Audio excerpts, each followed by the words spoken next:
Oi pessoal, tudo bem? Essa é a aula 2 do minicurso O Mito como Fator Estruturante na Clínica Junguiana. Bom, em primeiro lugar eu gostaria de agradecer vocês que é, engajam o canal, né, que me motivam a fazer os vídeos. Tem um pessoal massa assistindo, comentando, motivando a focar no canal, a colocar vídeos no canal, né? É... Vocês não sabem o quanto vocês me ajudam.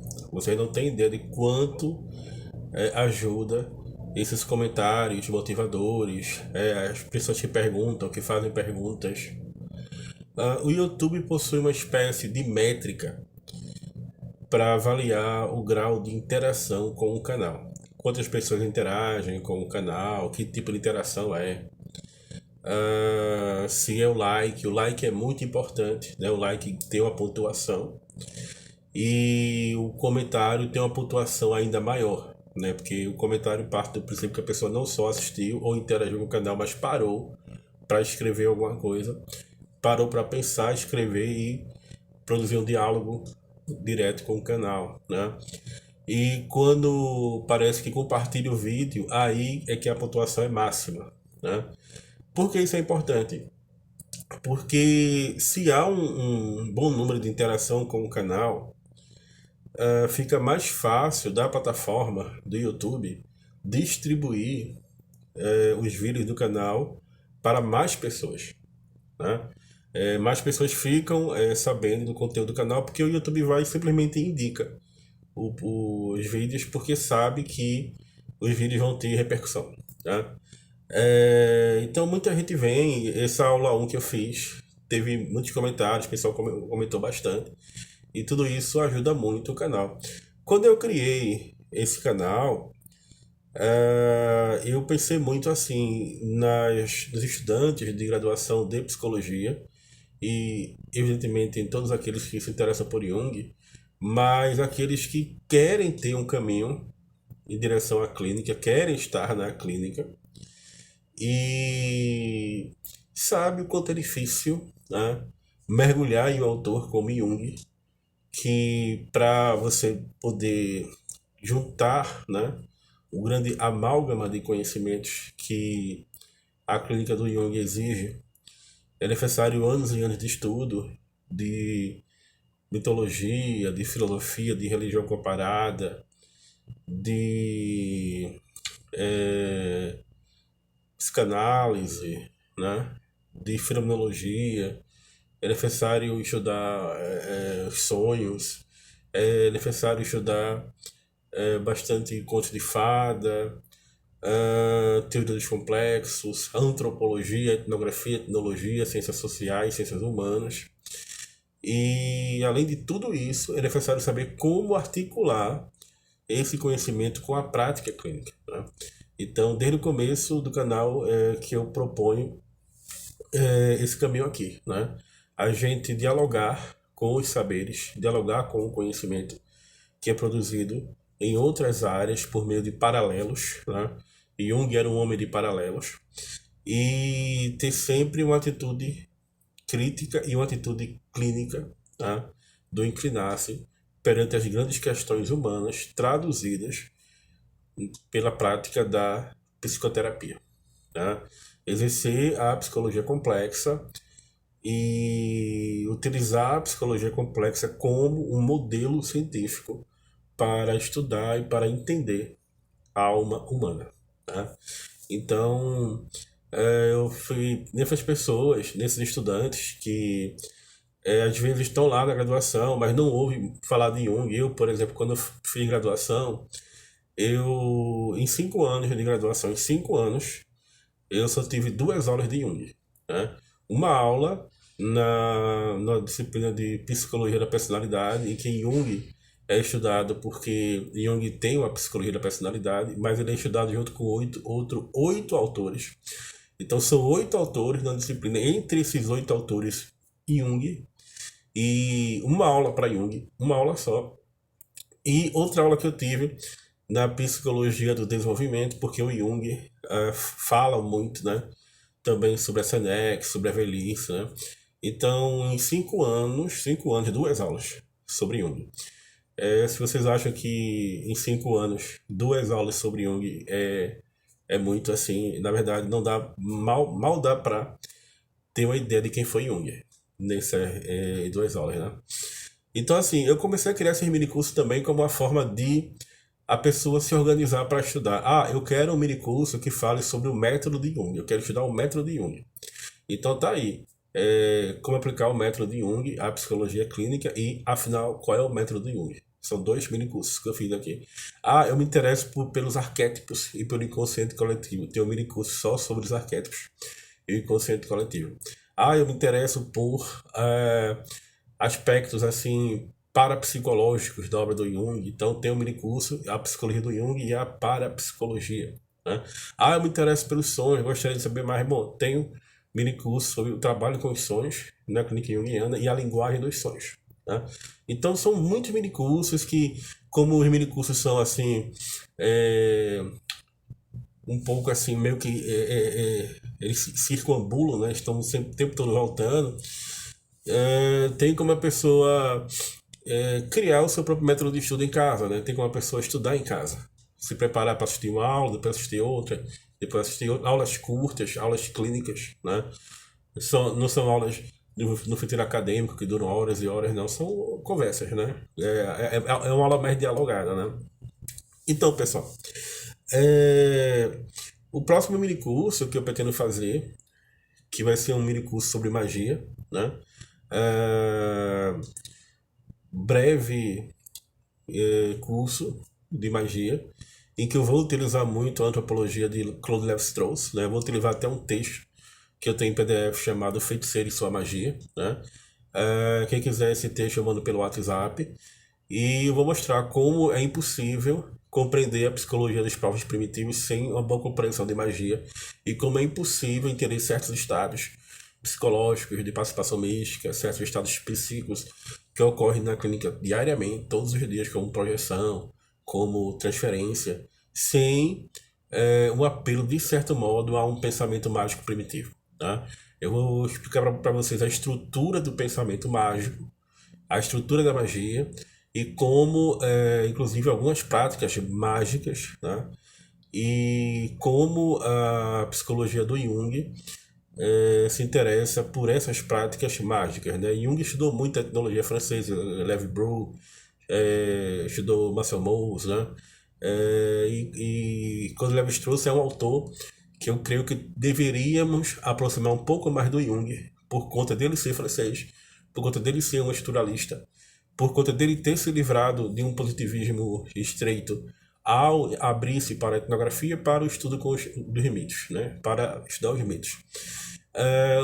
O pessoal parece que não gosta muito de aproximar a antropologia ou Lévi-Strauss ou a linguagem ou o estruturalismo de Jung, porque aí cria-se um caminho mais lacaniano, né? Eu vou fazer um minicurso depois desse minicurso sobre magia, que é o sentido da análise em Jung e Lacan, né? Eu vou fazer um minicurso sobre Jung e sobre Lacan. E mais uma vez, Lévi-Strauss vai ser importante. Por quê? Porque Lévi-Strauss é um dos autores que Lacan mais estudou, né? Que mais influenciou Lacan. Então, assim, eu achei importante. Claro que a antropologia muito influencia Jung, né? Como eu falei, Mauss, Lévi-Brou, né? Mas também atualmente Clifford Geertz, né? Atualmente Hildo Hunt, atualmente o professor Edgar Morin, né? Eu chamo de professor Edgar Morin porque eu tive a oportunidade de assistir aulas com o criador do paradigma da complexidade, né? Da epistemologia da complexidade, né? Então, assim, essa questão do mito como fator estruturante, né? O próprio Lévi-Strauss vai estudar a questão da estrutura dos mitos, né? A questão da repetição e daquilo que ele chamava de estados mentais inconscientes, né? Sendo a sociedade e a cultura uma expressão da totalidade humana, né? Interessante que na clínica do Jung, o que a gente entende por totalidade é justamente a união face a face da consciência com a inconsciência, assim, essa perspectiva de integração. essa perspectiva de integração entre a consciência e o inconsciente, que marca o centro da análise junguiana. E o trabalho da psicoterapia para Jung é um trabalho da busca pelo centro, né? É onde o inconsciente conversa com a consciência, onde a consciência conversa com o inconsciente. Ou seja, é, é na totalidade, né? E essa questão daquilo que emerge espontaneamente na prática clínica, né? Sem a necessidade de forçar, né? É interessante que eu li uma carta da, da psicóloga, da médica, na verdade, da médica Nice da Silveira, para o Jung, em que, ao fazer o trabalho com alguns pacientes dela, né, ela disse que nunca sugeriu aos pacientes que criassem mitos ou que pintassem mitos. Os mitos é que foram se impondo à análise, né? Os mitos foram se colocando, foram se apresentando na análise, as versões mandálicas, as pinturas com mandalas. Todo esse trabalho foi um trabalho espontâneo e deve ser um trabalho espontâneo. Se você é um analista junguiano, se você é um psicoterapeuta junguiano, você já sentiu na pele, você já percebeu que quando você está diante de um paciente e o paciente fala da vida dele para você, e junto com o discurso dele vem as crenças, e junto com o discurso dele vem a calcinação do fogo dos afetos, vem as emoções. Quando você percebe que o paciente está narrando uma história, contando a história para você, que é uma história muito centrada no complexo do eu, né? E você percebe que a análise vai se aprofundando e parece que a análise toca em algo muito objetivo e que se apresenta como representação coletiva da análise. Parece que todo o complexo, quando ele é estudado, aprofundado, ele toca em uma camada mais profunda, que é a camada mitológica, que é a camada do mito, né? Eu já percebi isso várias vezes aqui na clínica, de estar conversando com o paciente está expressando a sua dor, está falando da sua vida, e depois de muitas sessões parece que tocamos em uma espécie de mitosfera, uma espécie de imagem arquetípica, em algum lugar, algum espaço, vamos dizer, da psique, né? Espaço, grosso modo, porque a psique, grande parte dela é espacial e atemporal, né? Está fora do tempo e do espaço, né? Mas é uma espécie de horizonte simbólico da psique, em que o mito começa a governar e os padrões coletivos arquetípicos começam a comandar o nosso comportamento. E aí eu percebo que a vida de um paciente meu, por exemplo, estava expressando um mito hindu, né? E aí, a partir daquele mito hindu, nós conversamos como aquele mito hindu propôs o conflito, colocou o conflito humano em questão, como aquele mito resolveu o conflito, e aí chegou a hora daquele paciente, daquele ser humano que está ali, também procurar resolver o conflito, né? Todas as grandes questões humanas, de algum modo, foram vivenciadas, foram pensadas, e todas as grandes perguntas são sempre feitas a cada geração, e aí chega a nossa hora de responder, e nós a respondemos com a nossa própria vida. E é a possibilidade de resposta, a possibilidade de responder a essas questões universais que o mito tão bem representa, que o mito tão bem cria espontaneamente, que depende o progresso da análise, né? A própria ideia da mitopoese da psique, a própria ideia da individuação, né? Do processo de adaptação, sim, ao mundo social, ao mundo da cultura, ao mundo dos símbolos, né? Por meio da máscara, que por si só é um arquétipo, né, mitológico, né? Por meio do processo de adaptação da função social, mas também a necessidade de se diferenciar dessas imagens, né? Então só há individuação onde há diferenciação. das imagens coletivas que pesam sobre o sujeito. Eu sei, a vida é muito difícil, a vida é muito complicada. Assumir essa tensão tipicamente humana, querê-la vivê-la, querer viver essa tensão de modo consciente é talvez o grande desafio humano. É por isso que nós muitas vezes entramos no processo de abaixamento do nível mental, abaixamento da tensão da consciência. A consciência perde o seu tônus e as grandes questões voltam para o inconsciente, mas se elas voltam para o inconsciente, elas ganham mais força ainda. Né? Então é necessário ter coragem para poder assimilar conscientemente os nossos dramas diários, nossos problemas diários, levando em consideração que todos esses conflitos já estiveram, de algum modo, representados por alguma história, por alguma narrativa, por algum mito, que por mais que milhares de mitos existam no mundo, todos eles contam uma única história, a história da tua alma, a história de quem é você. Inclusive, quando você percebe o paciente narrando a sua história, você percebe o seguinte, que o mito ele possui um fator estruturante no próprio ego, no próprio eu. Tá? Porque muitas vezes aquilo que nós pensamos, né, aquilo que a gente supõe saber, é uma projeção nossa. Né? E aí é uma criação da nossa própria fantasia, ou seja, é também uma criação de caráter arquetípico mitológico. Mas são essas criações, essas fantasias que nos estruturam, que estruturam a nossa vida, né? Eu já contei aqui algumas vezes, né, que o Jung, para ilustrar o seu próprio método de trabalho com os mitos nos arquétipos e o inconsciente coletivo, né? Já contei várias vezes essa história aqui, né? Mas como é um mito, o mito precisa ser novamente recontado, né? É uma história sobre mito, que quando Jung trabalhava no hospital psiquiátrico, havia lá um paciente que estava em estado já catatônico, os médicos já não nem conversavam mais com ele, ele já estava ali como que parte da paisagem.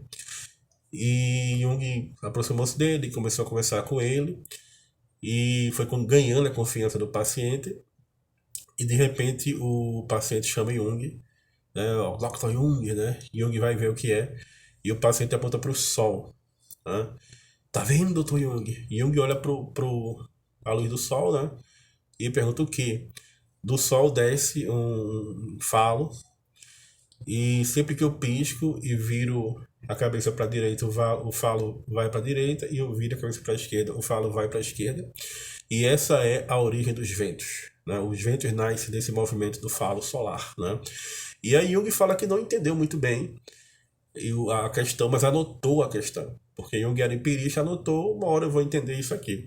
E depois de alguns anos, um papiro mágico que fala sobre o Deus Mitra foi publicado. O Jung não conhecia aquele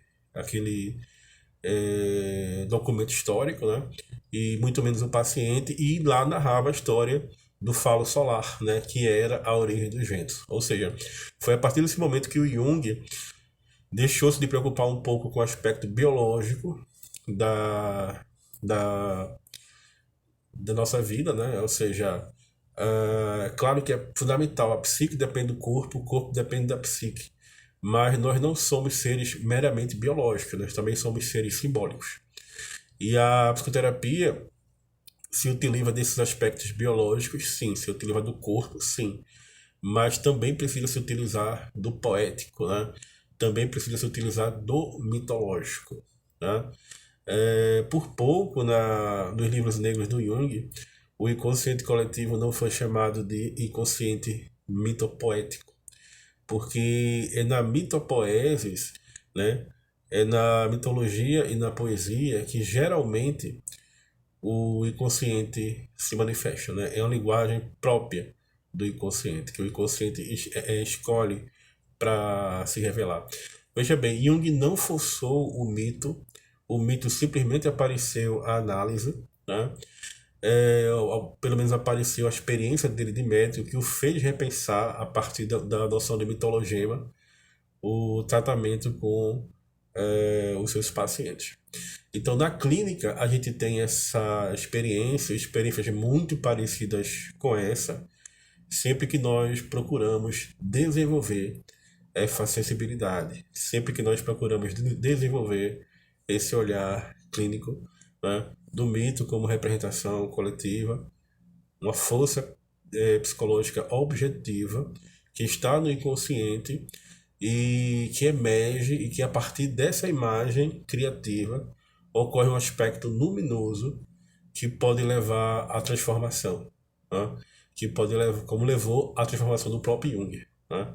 E que pode muitas vezes até nos curar, né? Por quê? Porque a partir do olhar para o mito e a partir da consciência de que mito a nossa vida está expressando no momento, que mito a nossa vida está, que mito nós estamos vivendo, que a nossa vida ganha sentido. É isso, pessoal. Muito obrigado.